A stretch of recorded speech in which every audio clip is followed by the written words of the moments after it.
नाम है मेरा।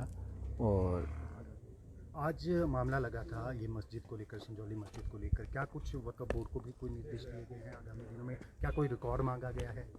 नहीं, आज हमने अपने स्टैंडिंग काउंसिल के थ्रू रिप्लाई फ़ाइल किया है हिमाचल प्रदेश वक्फ बोर्ड ने, और हमारे को रिप्लाई के लिए टाइम दिया था कोर्ट ने। आज समन किए गए थे तो आज हमने रिप्लाई फ़ाइल किया है।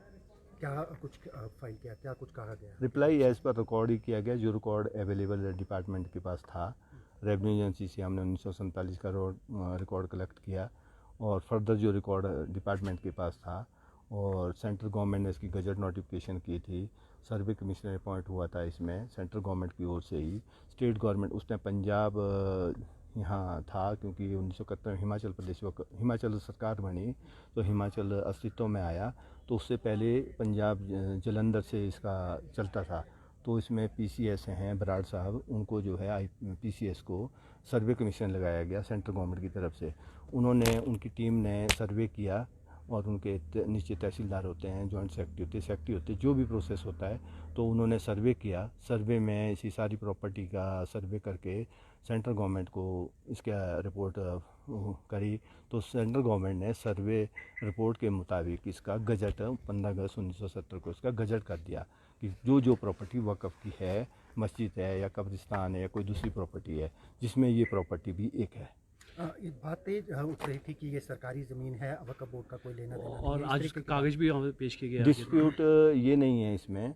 डिस्प्यूट इसमें ओनरशिप का कोई नहीं है, क्योंकि इसमें 1947 से पहली एंट्री या 40-41 1905 की जमाबंदी में भी मस्जिद है। इसमें 1907 की जमाबंदी यहाँ पर अभी मिलती है, अवेलेबल होती है हमारे हिमाचल शिमला में।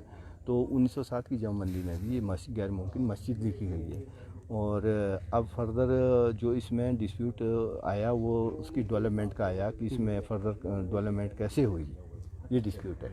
तो वो आज कोर्ट ने भी इस चीज़ को माना है, और डिस्प्यूट ये नहीं है कि ये प्रॉपर्टी किसकी है, कैसे है। दूसरा ये कहना है कि रिप्लाई आज 14 साल बाद जो है वक्फ बोर्ड ने यहाँ पर दिया है, देरी यहाँ पर क्यों हुई है, इस बारे में थोड़ा बताएंगे आप? इसमें हमारे को 2023 में एमसी शिमला की तरफ से नोटिस रिसीव हुआ था कि आप अपना पक्ष रखें इसमें। तो हमने उसमें इससे पिछली हियरिंग में अपनी रिप्लाई दी थी इनको, और फिर उसके बाद दोबारा समन आया, और फिर आज और रिप्लाई हमने डिटेल रिकॉर्ड्स के मुताबिक आज फाइल की। पहले की अगर बात करें तो कितना मंजिल था, और आपको क्या लगता है कि ये सच में जो 2 मंजिल बनी है इनलीगल है? और कईयों का ये भी कहना है कि जो बाहर से जो लोग आए हैं, आप लोग तो काफ़ी पहले से यहाँ पर बाहर से लोग आए, उनका इंटरफेयर ज़्यादा है इस मस्जिद में, ऐसा कुछ? नहीं, ऐसा है कि बाहर से लोग हर स्टेट में आते जाते हैं। इसी तरह से यहाँ पर भी कुछ लोग आए हुए हैं, अपने रोजी रोटी के लिए जाते हैं। हिमाचल के लोग भी बाहर जाते हैं। तो उस हिसाब से नमाज़ पढ़ने वाले जो हो गए लोकल लोग वहाँ पर थे, तो उनको ने एक हमारे को एप्लीकेशन दी थी कि भाई हमारी कमेटी एक वहाँ पर गठित है, कमेटी है, हमारे को एनओसी दी जाए, हमने इसको दोबारा से रिकंस्ट्रक्ट करना है, क्योंकि इसमें यहाँ पर नमाज पढ़ने ज़्यादा हो गए हैं और नमाज के लिए यहाँ पर जगह कम पड़ रही है। तो वक्फ बोर्ड ने विद कंडीशन इनको एनओसी दे दी थी कि आप due course of law MC Shimla TCP से नक्शा पास करवा करके फर्दर कंस्ट्रक्शन करें अपने कॉस्ट एंड रिस्क पे। ये हमारी कंडीशन थी। ये हमारी कंडीशन जहाँ भी एनओसी डिपार्टमेंट देता है तो उसमें होती है, हर उसमें होती है, क्योंकि एक डिपार्टमेंट है। डिपार्टमेंट कभी किसी को ये नहीं बोला कि आप गलत काम करो, गलत काम के लिए नहीं एनओसी थी। तो आपका क्या मानना है, ये जो 3 मंजिल भवन बना है, ये आपके संज्ञान में था ये मामला कि इस तरह की कंस्ट्रक्शंस हो रही हैं? ये तो मैटर पेंडिंग है कोर्ट में। अब ये कोर्ट को देखना है कि ये गलत हुआ या सही हुआ है। बाकी जो एमसी शिमला की टीम है नीचे की, कमिश्नर साहब से नीचे की, वो देख रही है इसको गहनता से, तो वो फर्दर है इसमें आ जाएगा सामने। नमाज अभी होती रहेगी उस मस्जिद में? नमाज उसमें मस्जिद पहले भी थी, नमाजी नमाज के लिए आते हैं, तो उनको इंस्ट्रक्शन दी गई है कि आप किसी तरह का इस तरह का हुलंग न मचाएँ। और किसी लोकल लोग वहाँ पर, लोकल घर भी हैं वहाँ पर, लोकल रेजिडेंट है, हिमाचल प्रदेश वक्फ बोर्ड के किराएदार हैं, जो कि गैर मुस्लिम ही किराएदार हैं बेचारे वो।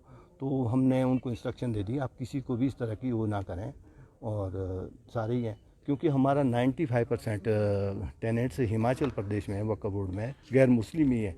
मुस्लिम भाइयों के अलावा दूसरे भाई हैं जो वो भी भाई हैं हमारे। तो इसमें ऐसा डिस्प्यूट कुछ नहीं है कि भाई ये मुस्लिम है, ये हिंदू है, ये सिख है, ये ईसाई है, बुद्ध पारसी है। ऐसा डिपार्टमेंट में कोई भेदभाव नहीं है। दूसरा एक सवाल और अंदर जो कोर्ट के अंदर यहाँ पे उठा है कि जो ये मंजिल यहाँ पर बनी है इसके लिए फंडिंग कहाँ से हुई है, ना ही यहाँ पे कैश का, ना ही एफिडेविट यहाँ पर सबमिट यहाँ पर किया है, ना ही कोई यहाँ पर कोई चीज़ दलील अंदर रखी गई है, इसके बारे में जब डिपार्टमेंट को यही पता नहीं, मतलब जब ये पता हम हमारे को नहीं है कि भाई हमारे जो है कैसे कंस्ट्रक्शन है कुछ हुई, तो जब एमसी डिपार्टमेंट ने एनओसी दे दी थी तो उसके बाद वो हमने ये उनकी कॉस्ट रिस्क पे दे दी थी कि भाई आप ही इसका खर्चा बियर करेंगे, उसमें स्पेशल है कि इसके लिए डिपार्टमेंट नहीं पैसा देगा। तो वो उन्होंने नक्शा पास करके अपने चैरिटेबल जो डोनेशन आता है लोकल पब्लिक का आता है वो उस डोनेशन से बनानी थी उन्होंने। हाँ जी, हाँ जी। ठीक है।